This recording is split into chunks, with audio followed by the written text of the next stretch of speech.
அடுத்த அடுத்த கட்டம்லாம் கிடையாது. யுவன் இந்த நொடி அப்பா எங்க லைஃப்ல அவ்வளவா இருந்தது கிடையாது. இளையராஜா அவர்கள் மற்ற இசையமைப்பாளர் இசையில பாடியிருக்காங்களா இல்லையான்னு கூட நமக்கு தெரியாதுங்க. ஆனா அவருடைய பையனான கார்த்திக் ராஜா, யுவன் சங்கர் ராஜா இசையில பல பாடல்கள் பாடியிருக்காங்க. கார்த்திக் ராஜா இசையில வள்ளி படத்துல என்ன என்ன கனவு கண்டாயோ மானே, யுவன் இசையில பல பாட்டு பாடியிருக்காங்க. அதுல ஒரு பாட்டு முதல் முறை வாழ பிடிக்குதே, முதல் முறை. என்னங்க சார், நீங்க உங்க பசங்க படத்திலே பாடியிருக்கீங்களே, மற்ற மியூசிக் டைரக்டர் இசையில பாடினது இல்ல, அதுக்கு என்ன ரீசன் கேட்டதுக்கு ராஜா சார் ஒரு பதில் சொல்லியிருக்காரு.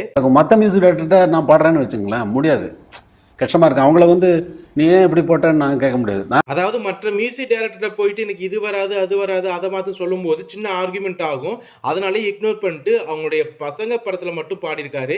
இளையராஜா, கார்த்திக் ராஜா, யுவன் சங்கர் ராஜா காம்போல வந்து உங்களுக்கு பிடிச்ச பாட்டை கண்டிப்பா கமெண்ட்டை சொல்லுங்க. அதெல்லாம் டக்குன்னு தோணுச்சு பாட்டுன்னு சொல்லிட்டேன். வழி காட்டு மல்லி